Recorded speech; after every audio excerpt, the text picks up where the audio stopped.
All right, let's get to the deep dive. A little sound effect here this morning. We're going to continue today's theme of accountability partners and how they can change your life and how they can change your goals. Will Greenblatt is back. Will Greenblatt is back. Come on, man. Dive in. That's how everybody always hears my name, because they hear the green and they just assume that the next is a color. So they're like, your name is Greenblatt. Wow. We talked earlier about how accountability partners will change the game. We talked how the show kicked off with purpose and so forth, but let's get deeper. Let's talk about how accountability partner specifically may have helped shape your life, your career. Child actor, working your way through life. What kind of strategies would you recommend for entrepreneurs, or what kind of strategies would you recommend for others that are looking to work with an accountability partner, or what do you look for when you're working with somebody who's looking for accountability? I want to shout out my friend Cam Bedouin, who makes demo reels for speakers. He made mine, and then he brought me to this event that came here recently. I don't know if you guys know the Next Level Speakers Academy with Hip Hop Preacher, Dr. Eric Thomas, and Jeremy Anderson is another one. And yeah, amazing event. Anyways, Cam brought me, and then afterwards they kept talking about the importance of accountability partners, and he and I just looked at each other like, why don't we just do this for each other? So nice. Meeting every Friday to look over the week. And what we're both building right now, he's building a community on School to teach speakers how to make demo reels. I'm building my community on School to teach entrepreneurs, specifically solopreneurs, how to speak with more confidence and clarity about their purpose. So we are checking in, and we're both working on this very specific thing, which is building a School community. So as an accountability partner, to be focused on a really similar task is really helpful, because you can keep each other accountable, but it's also, hey man, I ran into this problem. I was trying to upload this payment thing do you know how to get around that? And so that's just really nice added bonus for us both to be working on the same kind of project. And if you'll allow me, I want to go back too, because I had a piece of advice in theater school that truly changed my life, and I want to share it because I found it so helpful. My dad was an actor. That's how I got into this. And he was responsible for a show called Two Pianos, Four Hands. I don't know if you guys ever heard it, but I think it's still the most successful Canadian theater production of all time. And his partner on that show was called Ted Dykstra, who came and worked with us at theater school in third year. So he knew me. He already knew me because he watched me grow up. I had to crack a joke there, Will. Sorry, I didn't hear it. What was it? The crickets? Yeah. Okay, my bad. Okay, so this guy knows me since I'm a kid. He sees me at theater school. I'm missing rehearsals because I think I'm the shit. I think I'm so good. I don't need to be on time. I don't need to prepare. So I get in and I'm underprepared and I'm late. And he looked at me and he's, fuck, let's stop the rehearsal for a second. You want to be the guy who's good without even trying, but think how great you could be if you did try.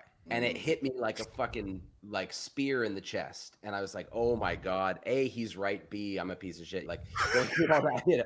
But it really gave me permission to start to work and develop a work ethic. And so to this day, I still procrastinate. I still find myself not wanting to do the work, but I always think back to that of going, it's not cool to be good without trying. I used to think so. I used to think the worst thing you could be called was a try hard. That's what kids used to say at high school. It's, oh, you're a try hard. Look at you working. Look at you doing homework. Look at you practicing after the game's over. Look at you showing up early to practice. And so that all those negative messages about actually trying hard seeped into me. But to this day, I go back to that piece of advice. I'm like, okay, if I want to be good at something, there's no shame in really putting the work in. In fact, that's where all the praise should go, not to natural talent. What's crazy, Will, about your comment, Marty, you talk about Kobe all the time, or LeBron. Could you imagine if somebody was calling out Kobe for being a tryhard? Oh yeah, you try hard, you're shooting hoops, you're shooting. Seriously, Marty, when we reflect upon greatness, it's one thing to hear Will say that, somebody calling him out saying, what are you, a tryhard? And I'm thinking about that because, Johnny, you as a father, me as a father, sometimes we look at our kids, and me as a kid sometimes going, geez, Keith, if you would have worked for that, you would have got an A. You just showed up and you got a C, right? And that's what I'm hearing Will say, right? And I can't, so we talk about doing the boring activities to have success. That's just trying hard, isn't it? Yeah, and people don't want to admit they work with me because I'm a speaking coach. They think there's something wrong with it. It's really funny. Yeah, it's really interesting. People think public speaking is the only thing people expect you to be good at without any training or practice. But real quick, isn't it like one of the number one most feared things in the general public? Yeah. But then at the same time, okay, it's the most feared thing, but I'm going to be really good and I don't have to try. What kind of sense does that make? I think people think because everybody speaks that everybody can speak. And that's like saying just because you can walk, you can play soccer. I It's guess an it's the same entirely different Instead skill of being an set. actor, right? Because I'm just going to use rhetoric, I'm an actor, but yet Will, who's been trained in acting, no, just because you can stand in front of a camera doesn't mean you're an actor. There's a skill set involved, right? It's true, but it is true that any idiot can just stand there and say things. And Opportunity in our life. Do you know what I mean? So it's you can literally like you can't play a trumpet unless you learn how, but you can get up on a stage and speak. So I think people have this idea that it's like, oh, you're born with it or you're not, and yeah, you can do it, and being okay is good enough. And I think that's why we're used to so many boring ass presentations and pitches and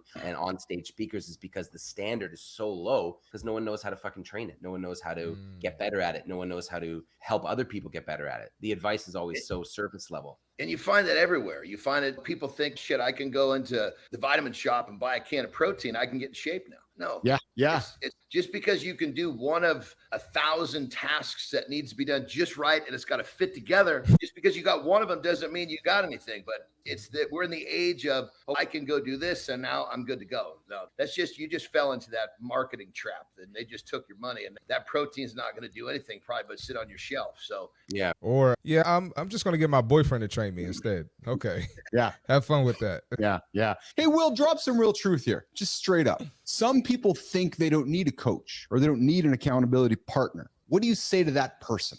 So black and white, are you saying good luck, you're not going to succeed? Or are you saying good luck and try, call me later? Like, true story, man. Like, what's the black and white truth on that? I would say probably anybody can do it in any way, right? Like videos of people who are like, who's that dude who plays basketball? I think he's from, I can't remember what country he's from in Africa, but he sets up all these crazy weights on his shoulder and he jerry rigs all the different stuff. And he's like getting all the attention of the NBA now. And he's done it all himself. This guy is literally DIY. And so there are different formulas. I just feel like you got to understand psychology if you want to do well at this stuff. If you want to be an entrepreneur, you have to understand how people think, and you've got to turn that attention on yourself. So I know for me personally, I will not do as much unless I have people to be accountable to. I've been a solopreneur for a long time, and I know how productive I am when I have people who are going to check on my progress versus when I'm not. So that I just know myself. I know I really need an accountability partner. And if you don't feel like you do, great, do your thing however you want. But if you feel like you wish you could get more done, might be something to explore. That's what this show has become for me. When I hang out with Marty and John and Christina every morning, I know that when the show's over, 22 hours later, I got to hang out with these folks, and we're going to jest, we're going to talk, and we're going to get on camera and encourage all of our audience to do the things that we should be doing. Because if I'm going to tell everybody what they should be doing and I'm not going to do it myself, it's okay. And who are you?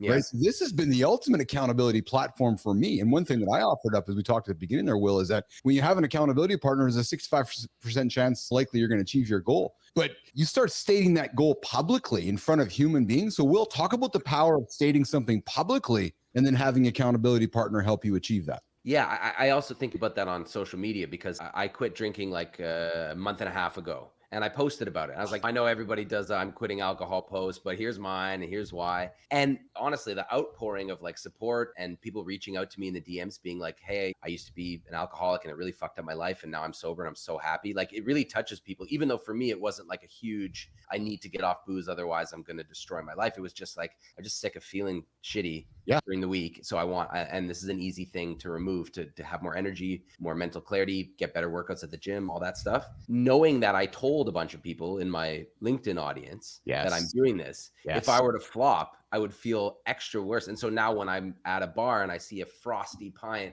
being carried past me, I'm like, shit, that looks really good. I have that extra motivation to be like, I don't want to look like a liar in front of a bunch of people. You know what's just happened here, Will, right? It's now October 2024, and you've just taken the last 90 seconds of your time to publicly articulate that you have stopped drinking. So you now have Business Athlete Nation knocking on Will's door saying, good job, brother. We're holding you accountable. Yeah, they're going to cover me if I fuck up. Yeah, and it's not about not doing it. It's just a matter of even not choosing not to, right? But John and Marty, I want to come to you guys with this pointed question as we create this bite here. Marty, can somebody achieve their ultimate goals without an accountability partner? Yes or no? You're not ready. No. I'm on this one, baby. I say no, because technically you're your accountability partner. So you're always going to have one. You're always going to have one. And I think that's a necessary skill that people don't talk about. You got to learn how to hold yourself accountable. You can't just expect someone to hold your hand all the time. Yep. Johnny, what do you, brother? And I totally agree with everything that's being said, but I think there's so many elements within this that I think the more people understand, the better. Using myself as a perfect example. If I keep myself in a position where I'm growing, where I'm improving, my interest is high enough, it is so easy for me to be accountable to myself. If somehow I get into a position where I become bored with what I'm doing, I somehow lose that growth factor in my journey, that's when it gets difficult. So people that are bored, that are not really feel like they're growing and changing, it's boring. And if it's boring, it's difficult. It's extra hard. Some of the most difficult mornings I ever have is when I don't feel inspired in my journey. So think about that. Find a way to keep yourself inspired. And in many cases, that means that you're learning, means that you're constantly gathering information to grow as a person or whatever it is your goal is. So just factor that into the equation. Yes. Well, John, Marty, I like subliminally, I find myself being held accountable by you guys because I know when the show's over, John's going to work. And so is Marty. And I know if I show up tomorrow and I'm not putting in the work, I'm behind them. So it's like being on a team, isn't it right? It's like being on a basketball team, Marty. When you go to practice, you're looking at your colleague going, fuck, he's not putting in the work. Or you're thinking about the off season. You're going, okay, Billis is at home today right now. He better not be sitting on his ass being a lazy soul. He's got to be putting in the work. Right. So this has been a wonderful piece of accountability for me by doing the show here. Tangerine pops in and says, every time I'm here, I'm inspired and motivated to move and do things, learn from here every day. There's always words to ponder and absorb. So I thank you, Tangerine. And Rick, of course, our Rick is always joining us here this morning. Good to see you, Rick. As a former teacher, I noticed that when I checked my students' homework, they did it. And when I stopped checking, they stopped doing it. Accountability is magic. And Tangerine comes in. That's the oldest trick in the book right there. It is. Yeah. Will says, I'll be following your page and channels from now on. And I have a friend who always said, inspect what you expect. Right. So if you're expecting something, go back and take some time later on to inspect that. But listen, the takeaway here is simple, nation. Having someone hold you accountable keeps you on track and keeps you focused. It's about showing up even when you don't feel like it. You're rolling over, thinking, I don't want to do it, man. I don't want to do it. But Will's doing it. I got to do it. So Will Greenblatt, thanks for joining us here this morning and sharing those insights. And for those that are listening and feeling like they could use some help finding their voice or improving their public speaking, you know who to talk to. You got accountability partner in Will Greenblatt. But Will, before we wrap up, how can Business Athlete Nation connect with you and learn more from Will and what you can offer? And I got to tell you right now, man, Marty, John, we're going to have Will back because I can see his energy, I can feel his energy, and I can know we can talk much longer about this. But until that time, Will, how can Nation connect with you and how can they learn more about what you offer, Will Greenblatt? So I just launched my community yesterday. We had our launch event, which was fantastic. So if people want to check out Speaking Heroes, it's the community for solopreneurs looking to become confident and clear communicators. I'll drop that in the chat if that's cool. And maybe you can put it in the show links. And then also my LinkedIn is the best place to get in touch with me, where you can also find my weekly newsletter, which I do for one essay deep dive on a public speaking, communication, and storytelling topic each week. Awesome. Will, thanks for coming in, pal. We'll see you again here. Thanks, guys. Appreciate it.